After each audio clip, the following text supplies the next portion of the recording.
Jacó dorme e é visitado por Deus. Ele tem então sua primeira epifania. Eu quero ler junto com vocês esta epifania que se encontra em Gênesis, capítulo 28, a partir do verso 11. Diz assim: chegando a determinado lugar, parou para pernoitar, porque o sol já se havia posto. Tomando uma das pedras, dali usou-a como travesseiro e deitou-se. E teve um sonho, no qual viu uma escada apoiada na terra. O seu topo alcançava os céus, e os anjos de Deus subiam e desciam por ela.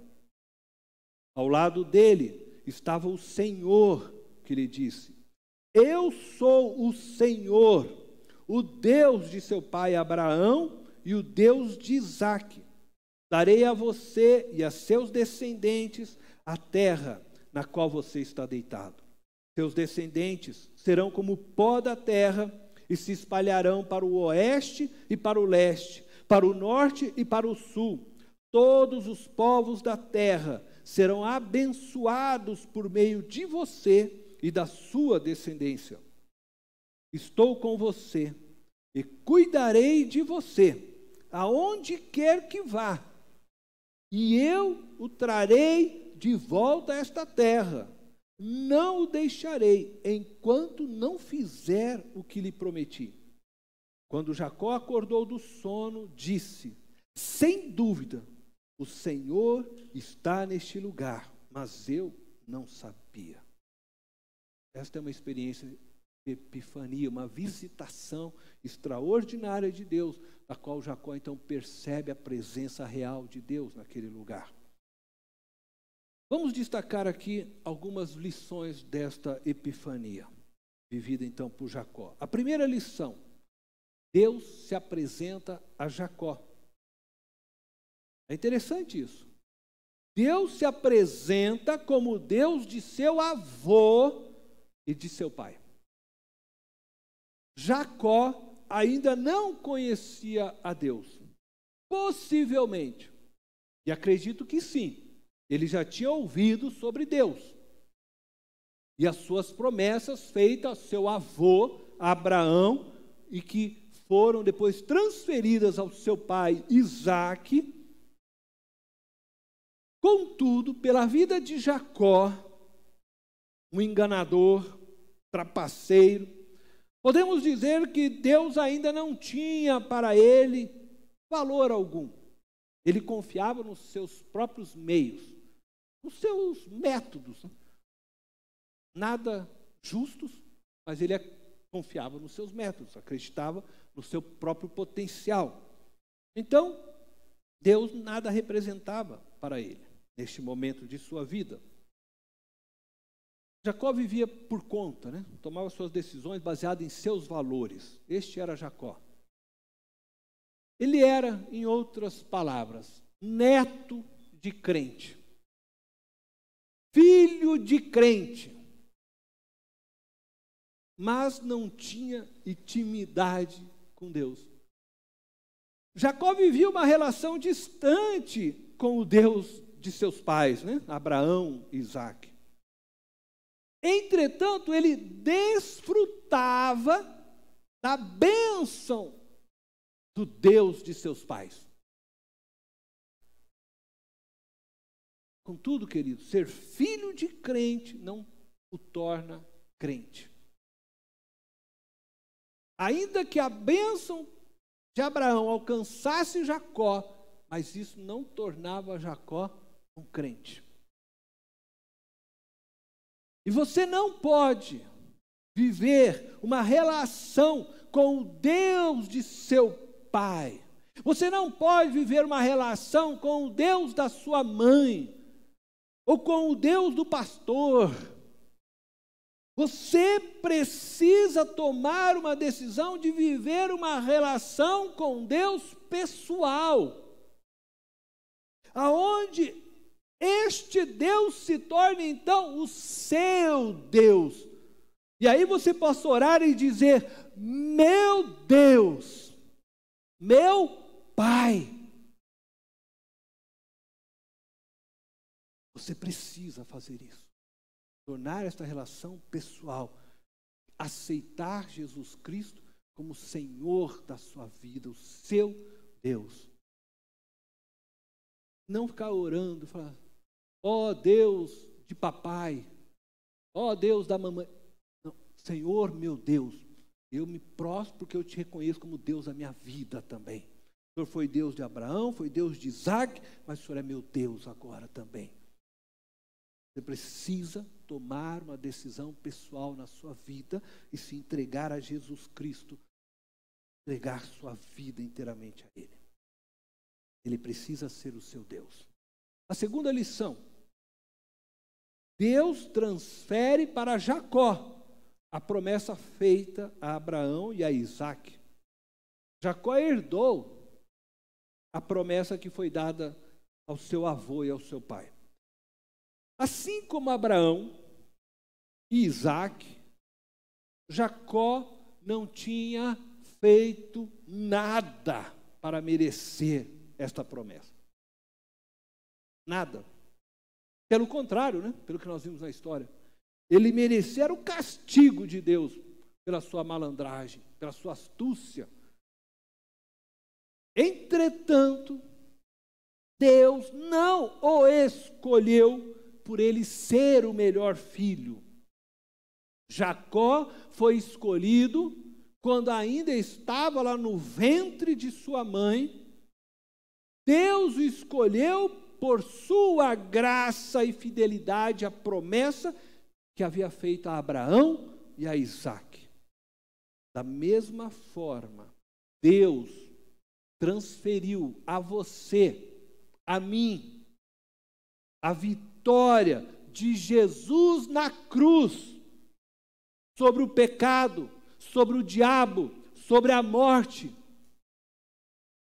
Nós recebemos porque Cristo na cruz morreu a nossa morte, pagou o preço dos nossos pecados. Recebemos de graça, foi nos dado, foi transferida a nós toda esta promessa, toda esta vitória, sem que eu e você merecêssemos. Pelo contrário, eu diria, assim como Jacó, nós nada merecíamos. Entretanto, Deus é fiel ao sacrifício que Cristo fez naquela cruz. Deus é fiel à sua palavra. E Ele disse que havia amado este mundo de tal forma que Ele entregaria seu Filho na cruz, e todo que nele cresce teria a vida eterna. Pelo que Cristo fez, pela fidelidade dele a Cristo e a sua palavra, todo que crê em Jesus Cristo recebe junto a vitória de Cristo. Amém? Por isso somos salvos pela graça, mediante a fé. E isto não é obra sua, não é obra minha, é dom de Deus. A terceira lição: Deus tranquiliza Jacó, que estava fugindo de seu irmão. Jacó estava se escondendo, seu coração estava tomado de medo. E Deus lhe visita e lhe traz uma palavra de conforto. Calma, calma, Jacó. Eu estou com você apesar de tudo. Não tenha medo, cuidarei de você. Deus diz para ele. E não o deixarei, enquanto não fizer o que lhe prometi. E esta promessa também é para você hoje. É para mim. O diabo está aí aprontando, o mundo está aí aprontando, mas Deus continua dizendo para nós: calma, tranquiliza, não tenha medo, não temas, filho meu, estou contigo. estarei todos os dias de sua vida contigo, até cumprir o que prometi. Eu vou um dia voltar, eu vou estabelecer meu reino, você vai fazer parte dessa vitória comigo. Aquieta, acalma, fica tranquila, glória a Deus, Ele é fiel para cumprir a sua promessa. Esta epifania, queridos, vivida por Jacó, ela é muito profunda, pois ela mostra como a graça, a fidelidade e o amor de Deus se manifesta sobre nós, sobre os homens, sobre as mulheres, sobre o ser humano, sobre o mundo, sobre o universo. E este amor nos constrange quando entendemos e compreendemos esta graça. Então eu quero dizer para você, este amor de Deus vai transformar a vida de Jacó, e nós vamos ver isso no próximo domingo. Este amor transforma as nossas vidas. E sei que muitos que aqui estão, que já experimentaram este amor, tiveram suas vidas transformadas por Ele. E esta história, então, que nós estamos vendo, de Jacó, não é a história de um homem que estava buscando a Deus. Jacó acreditava que ele, Jacó, podia viver debaixo da bênção do Deus de seus pais como um direito seu. E é isso que ele está fazendo quando ele engana o seu pai. Eu quero a bênção ele queria, não viver conforme esse Deus santo, ele queria a bênção, e ele dá um jeitinho para ir lá pegar a bênção. Essa não é a história de pessoas corretas na vida, que estão em busca de um Deus santo, não, de um Deus justo, não é. É a história de pessoas que querem a bênção, acreditando que podem viver debaixo de seus próprios valores e princípios, dando os seus jeitinhos, usando da malandragem, aproveitando-se da fraqueza de pessoas para lucrar e se beneficiarem. Este era o Jacó. Então eu digo novamente, essa não é a história de como um homem alcançou a graça e o amor de Deus. Mas esta é a história de como Deus alcançou este homem em fuga, perdido, cheio de medo, com sua graça e amor. Sabe de quem que é essa história? É a minha história, é a sua história. Eu tenho certeza. Não importa os caminhos que você tenha percorrido na vida, não importa se você tem vivido confiado em suas próprias forças, em sua capacidade de resolver problemas, ou se tem vivido como Jacó, se aproveitando da vulnerabilidade das pessoas. Não importa se você hoje está fugindo de si mesmo, ou se você está fugindo de pessoas das quais você tenha ferido, traído, enganado. Deus não desistiu de Jacó. Deus não desistiu de você. Ele quer iniciar uma nova história com você. Ele quer iniciar uma nova jornada junto com você.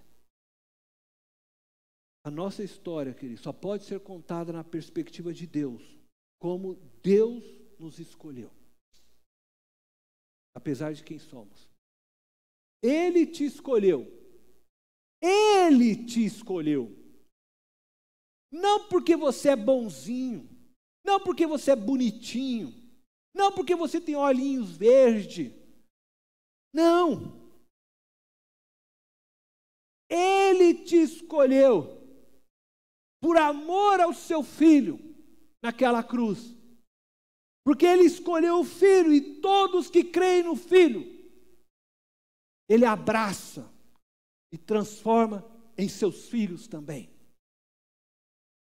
Deus te escolheu antes de você nascer, antes de você ser gerado pelos seus pais, antes de saber se você teria nariz grande ou não, antes de saber se teria orelha grande ou não, antes de saber se você teria um cabeção ou não, se você era baiano, cearense, mineiro, paranaense, paulista, carioca, Deus te escolheu antes de tudo, em Cristo, para que você fosse em Cristo adotado como filho.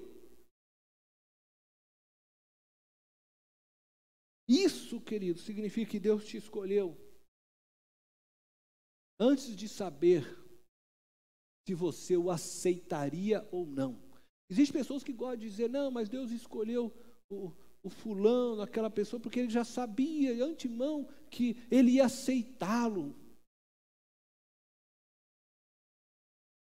Acho isso um grande erro, porque isso é tirar e destruir um Deus amoroso. Porque então, se Deus escolheu a mim, porque Ele sabia que um dia eu iria aceitá-lo, o mérito é meu, não é dele não, é meu. Porque Ele sabia que eu ia ser bonzinho para aceitá-lo, aí Ele veio e me escolheu. Eu vou ser amigo do André, porque eu sei que o André vai ser meu amigo. Eu não estou disposto a tentar ser amigo de alguém que não quer ser meu amigo. Carol, se você não quiser ser minha amiga, eu não vou ser amigo seu não. Deus, diz a palavra, amou até o fim a todo ser humano. E a Bíblia diz que a vontade dele é que todos cheguem ao pleno conhecimento da verdade. Ele quer salvar todas as vidas. Por isso não existe mérito algum de nossa parte nessa história. E se eu acreditar que Deus escolheu alguém porque Ele sabia que aquela pessoa iria aceitá-lo, eu não só estou dizendo que o mérito é daquele que iria aceitá-lo, como eu estou dizendo que Deus não é um Deus de misericórdia, um Deus de compaixão, um Deus que é capaz de acreditar na mudança de alguém. Não. Jesus amou Judas até o fim. João 13 diz, até o fim. Ele amou até o fim. Cada um. Ele amou até o fim. O homem estava batendo o martelo e pregando as mãos de Jesus. E Jesus estava ali dando a vida por aquele homem que estava batendo aquele martelo e pregando as suas mãos.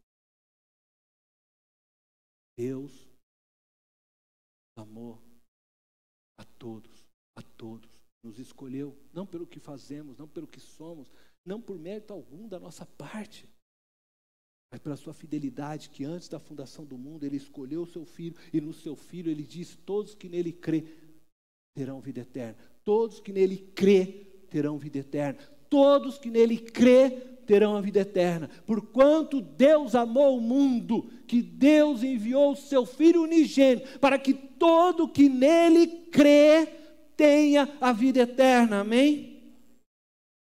Efésios capítulo 1, verso 4 e 5, nós estamos terminando, diz assim, porque Deus nos escolheu nele, Jesus, nele se refere a Jesus, antes da criação do mundo, para sermos santos e irrepreensíveis em sua presença, em amor nos predestinou para sermos adotados como filhos, por meio de Jesus Cristo, conforme o bom propósito da sua vontade.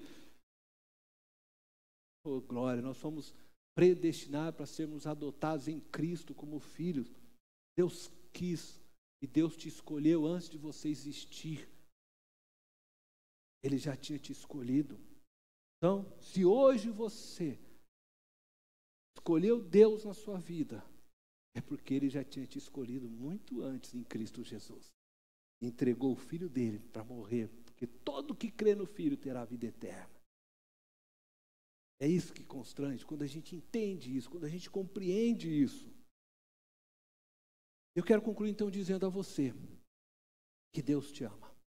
Ele te ama muito.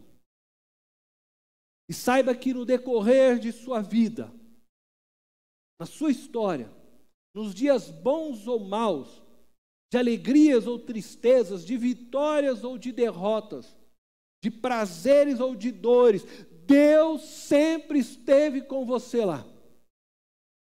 Ele nunca desviou os olhos de você. Ele nunca recolheu sua mão para não te abençoar. Mesmo quando você, como Jacó, o ignorava, tentando dar um jeitinho de alcançar os seus sonhos, através da sua própria força, dos seus próprios planos.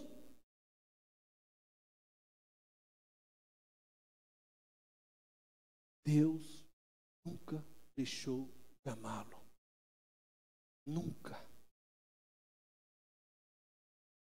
Em Jesus, querido, as portas dos céus estão abertas para você. Jesus é a escada que te conduz ao céu. Ele é a graça do Pai manifesta aos homens. Ele é a epifania que torna Deus Pai visível a todos nós. Ele é o seu, o meu, o nosso Deus, o nosso Redentor, o nosso Salvador. E não importa se você está fugindo de si mesmo ou de outros, se está se escondendo por medo ou por culpa, Jesus hoje te chama para confiar nele e se lançar em fé nos seus braços. Nele você encontra perdão. Ele te ama e quer escrever uma nova história com você, nas páginas de sua vida que ainda estão em branco. Entregue as páginas de sua vida que ainda não foram escritas a Ele. Entrega. Assina estas páginas em branco, com fé, e entrega ao Senhor. Aqui está, Senhor. Escreva a história que o Senhor quer na minha vida.